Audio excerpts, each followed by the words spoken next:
Hello and welcome to another one of our weekly live sessions focused on the MBA application. I'm really excited to get started on the interview preparation, particularly for Wharton. I know the interview invites do not come out until October 24th. However, there's a lot of prep work that needs to take place, and starting early is always the best policy.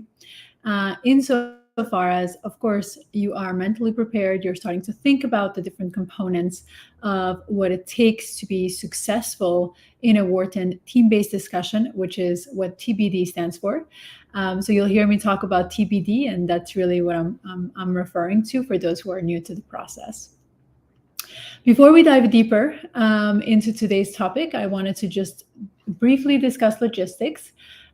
We are live on a few platforms, so I always encourage you to write your questions in whichever platform you're joining us from.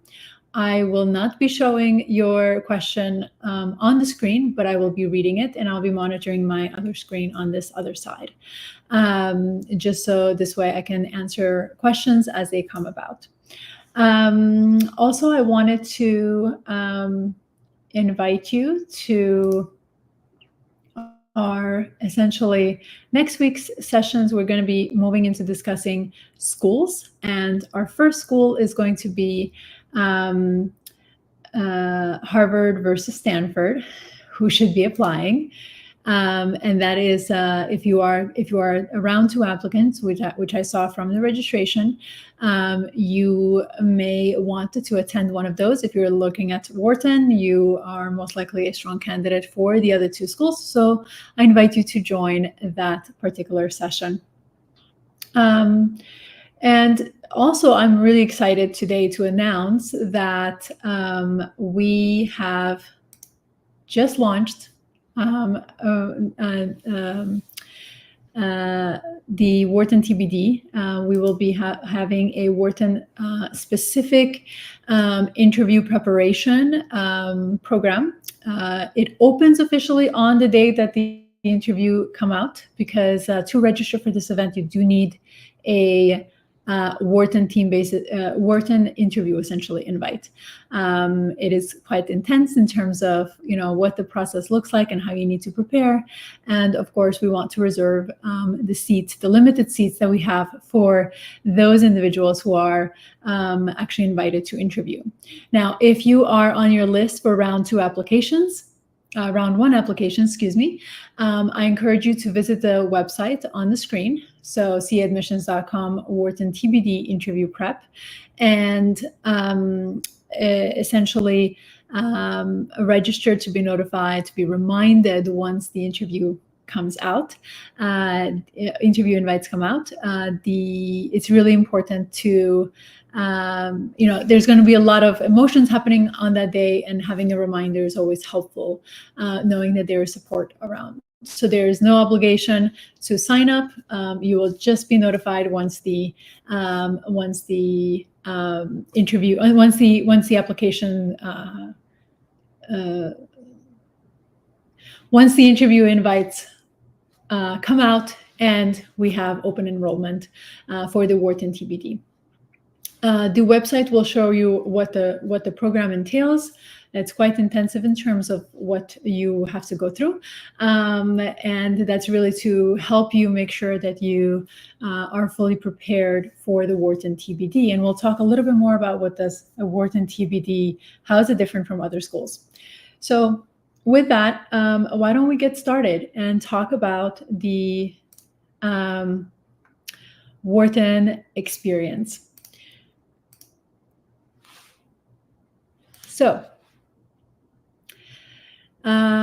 today I'm going to be talking, of course, about what is the Wharton TBD, what are their evaluation criteria, what does active participation really look like, and what are some preparation techniques that you can use to stand out, essentially. Q&A, it's at the end of the session in terms of the questions that have come through the registration form. But as I mentioned earlier, if you have questions as I'm presenting, please write them in whichever platform you're joining us from, so this way I can answer the questions live. You may see me look at the other screen, and that's because I am just monitoring any questions coming in. Excellent. So let's get started. So what is the Wharton TBD? What is the format? So for round one, excuse me, I keep moving to round two already. Round one applicants who have submitted applications in the beginning of September for round one will be notified of their decision on October 24th. Typically, that invite comes out between 9 a.m. and noon Eastern time. And I encourage you to really keep an eye out on your email. And that is because everyone is notified at the same time. And of course, those who follow our channel, we want to make sure that you are, you know what to expect and how to go about the preparation process and, excuse me, make sure that you set yourself up for success. So by monitoring your email on that day, you are going to ensure that you have first dibs essentially on the interview opportunities, the calendar that will accompany your interview invitation. Now, it's really important to know that not everyone is invited to interview at Wharton. So if you're invited to interview, this means that you are a really strong candidate. Wharton is really interested in you, and that they want to see how you perform in this team-based discussion, which mimics essentially the Wharton experience. So when you are invited, I strongly encourage you to drop what you're doing and register for your session the furthest out possible. Just so you give yourself obviously enough time. And also, if you choose to go through the Wharton TBD mock interviews that we will be that we are launching or we have launched, you have also the time to prepare before those sessions, have the call with the coach in terms of pre-mock preparation, have your mock, and get feedback before you actually show up to your Wharton interview. It's obviously, all of these components are really important because you really want to make sure that you are putting your best foot forward if you got an interview invite. And there's oftentimes a lot of careless mistakes that applicants make that you really want to make sure that you can at least practice in a live scenario, in a simulated scenario, if at all possible. And that means that you want to be in a room of about 4 to 5, 6 people working through a problem. So what happens on the day of the interview is you will receive an invite. And with that invite, there is a prompt that Wharton gives. It's the same prompt for the entire application cycle.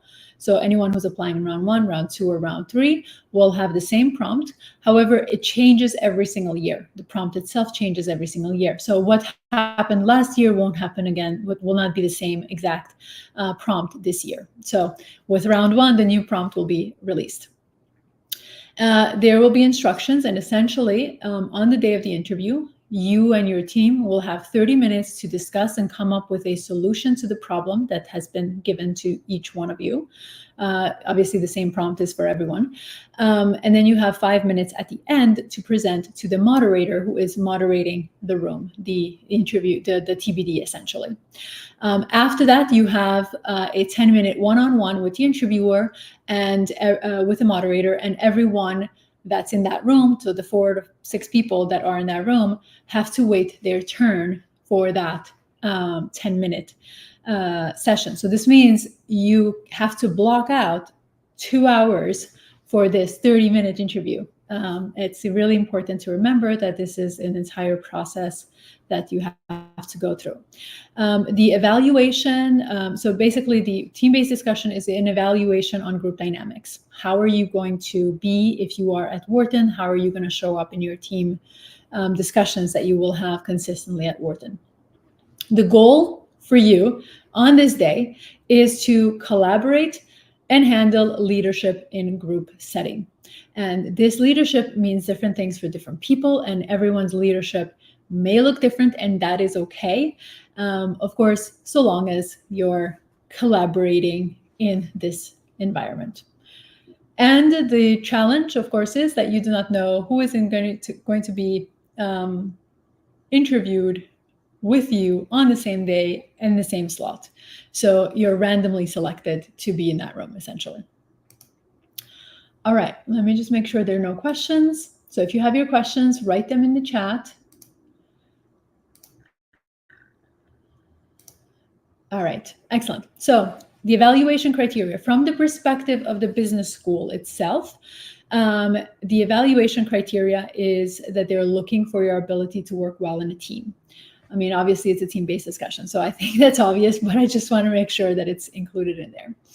They are looking at your leadership skills, not from this perspective of dominating the room, and that's sometimes a misinterpretation of what leadership means.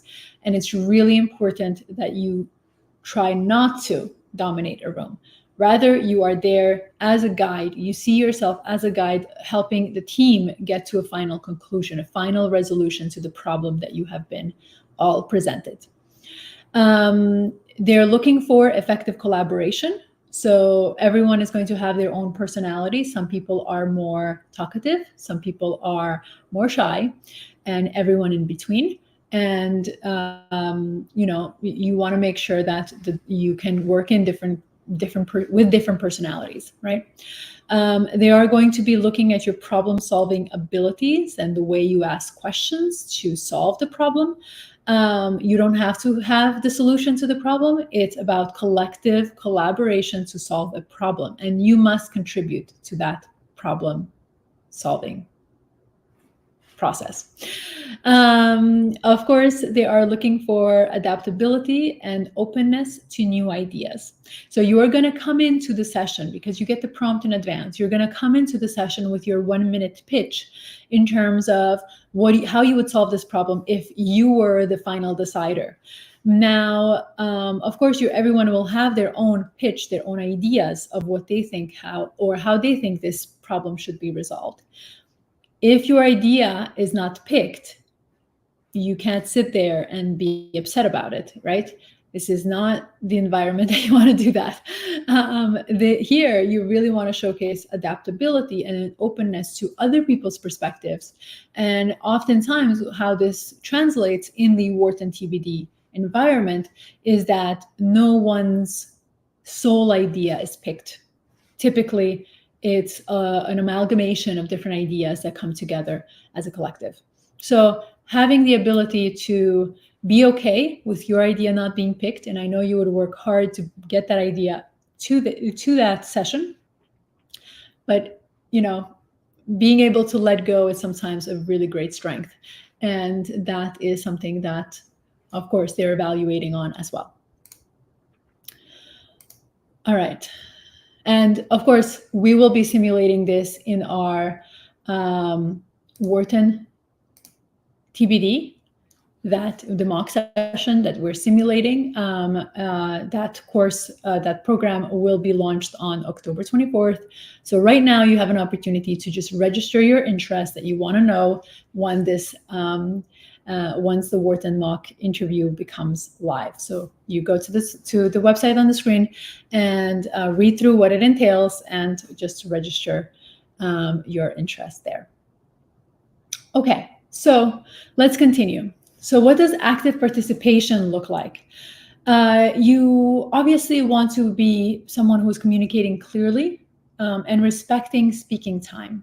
So I mentioned in that beginning slide that you are going to have, as a team, collectively 30 minutes to come up with a solution to the problem. And the problem typically entails several different areas that you must consider in the resolution of this problem. So what does this mean? This means that you will contribute, of course, but you don't have to speak for everything, right? You are contributing clearly your ideas, asking questions that help the group move forward, but you don't need to speak every single for everything, right? And of course, some people may need a little bit more time and some people need less time. So just being mindful, constantly looking at the clock is really important. So as you can see here in a 30-minute, as I'm describing this, hopefully you can see just how stressful this environment can be when there's a timer ticking as you are solving this problem. The more you prepare in advance, the more comfortable this environment is going to be. Now, active participation means, of course, that there has to be leadership, but leadership is really by facilitating discussions and encouraging input. So if someone is not as actively engaging, you are going to be, of course, wanting to engage that individual. It's really important that you yourself are actively engaged as well. So you can't be a passive participant. You can't really let your mind wander during this session whatsoever, because everyone is contributing something that will effectively impact the outcome of the problem that you're solving.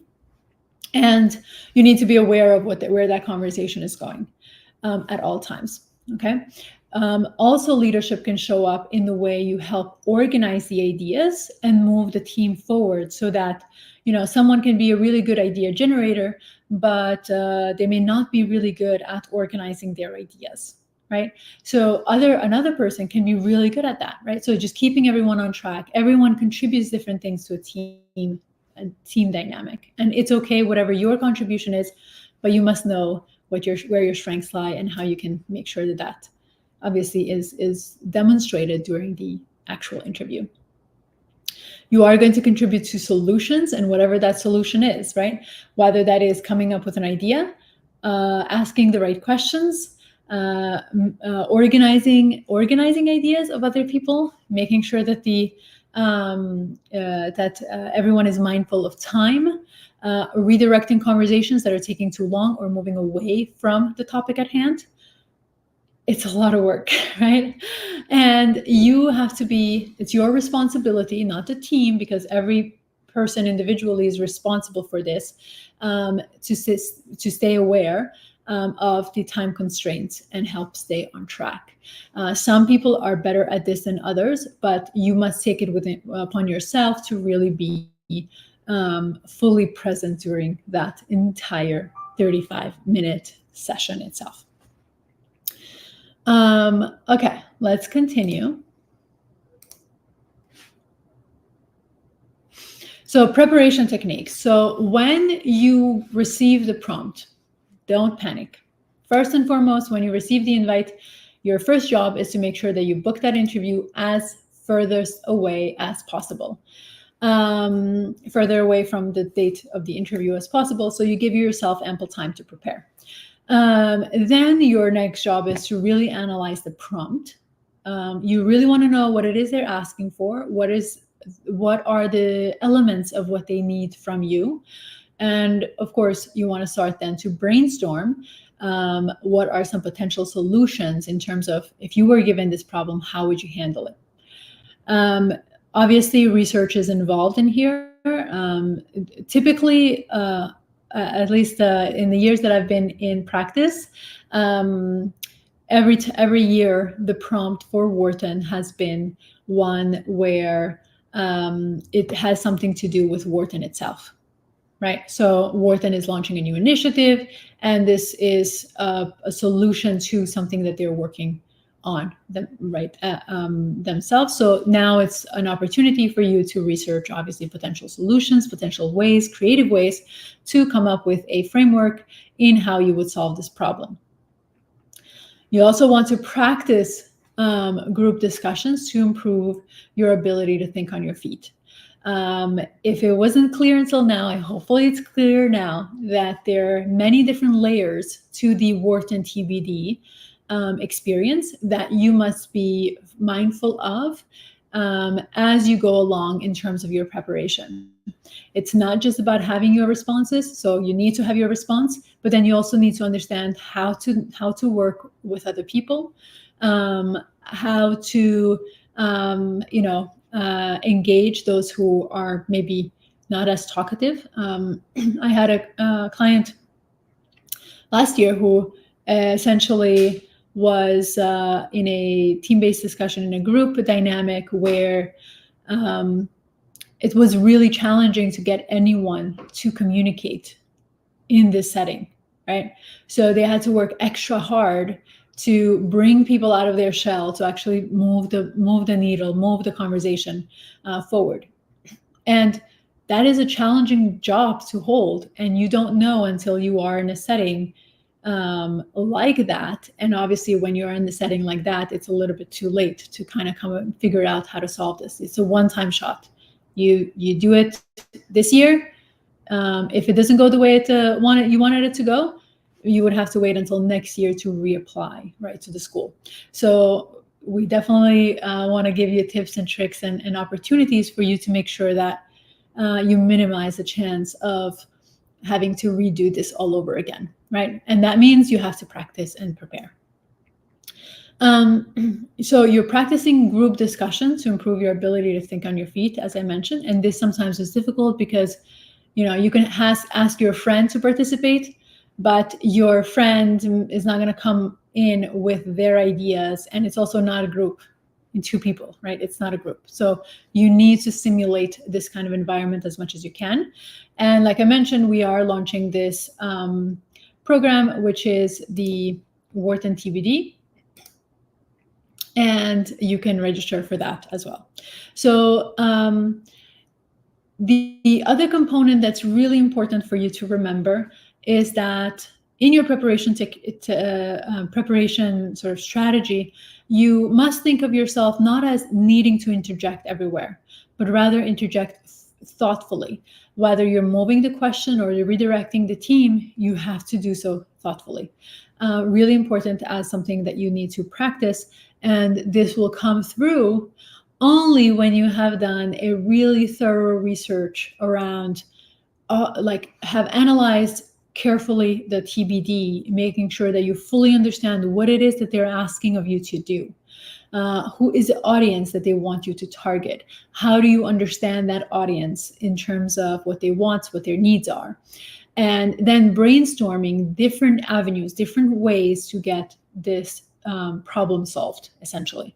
And typically what I found is that in the years I've been doing this is when you have done that component, that first step, the interjection becomes easier because you're able to see some of the potential flaws that could happen, right? So preemptively, you're thinking about how this will play out in the future, and you can move the team in the direction that you want them to go. Okay, so how do you stand out in this group dynamic, right? So you want to, of course, there's going to be a moderator or two, depending on who is in the room. And you're going to want to balance speaking and allowing others to contribute. So if you don't have anything to say, don't say anything, because that's only going to hurt you.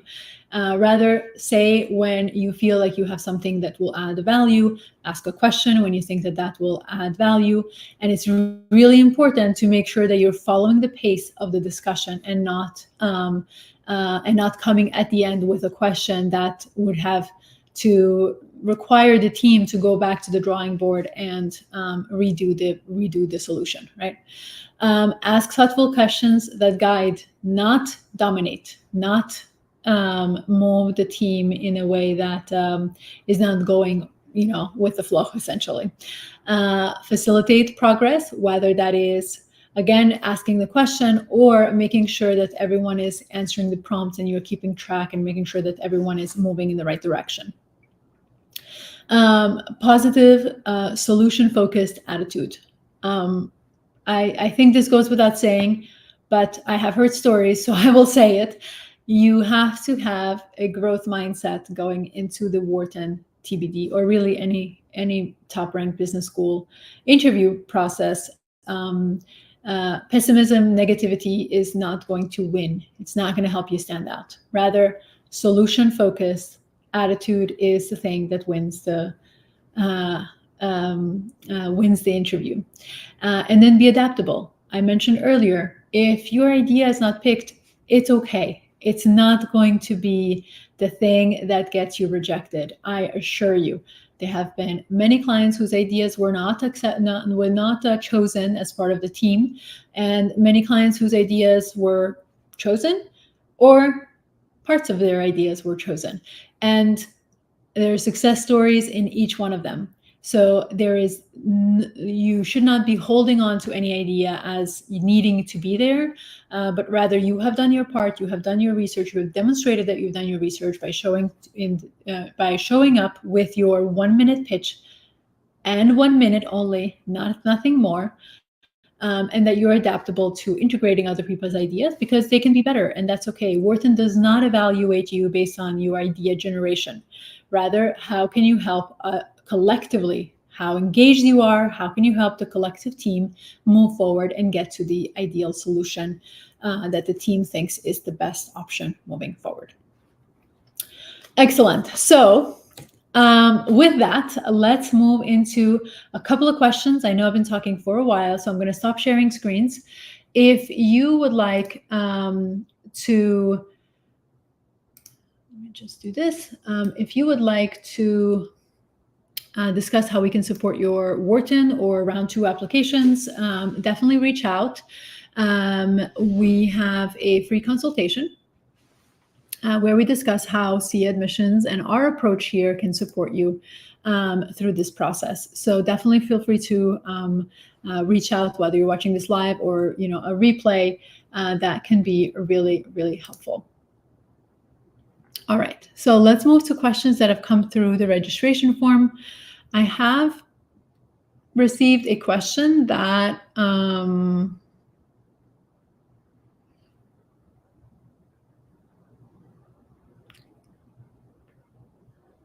that wasn't necessarily on topic, but I'm going to answer it anyways. And this question is, how should I prepare essays? Because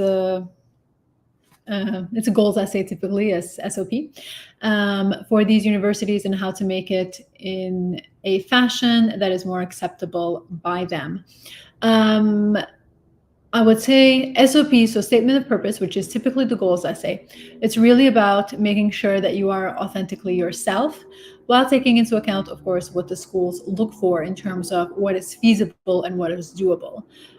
The way you can make it acceptable is by doing your research and making sure that you integrate that into your writing, showcasing why this particular school is the school that is the ideal place for you to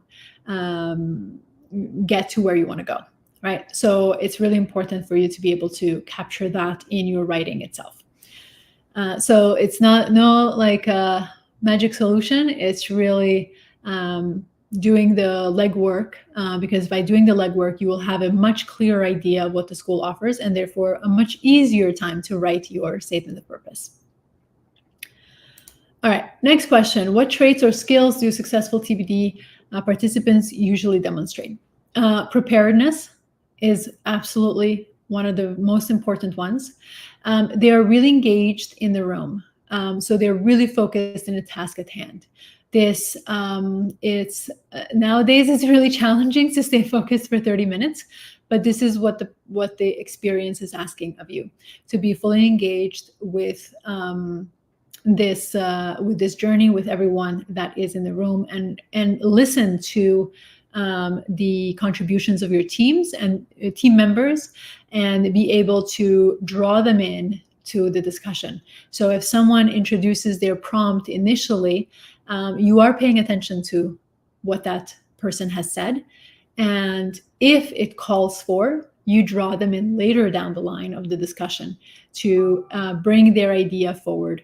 Obviously, to make sure that that you are, collectively working towards a common goal. Excellent. So we are running out of time. I just wanted to thank you all for being live with us, but also for watching this as a replay.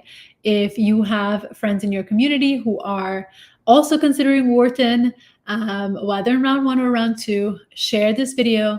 If you found this helpful, definitely give it a thumbs up, and subscribe to our channels so that you can be notified of our future events. Thank you again, and I will see you next week, where we're going to talk about the Harvard and Stanford difference and how does that affect one's application and approach. So I will see you then, and have a wonderful rest of the week and weekend.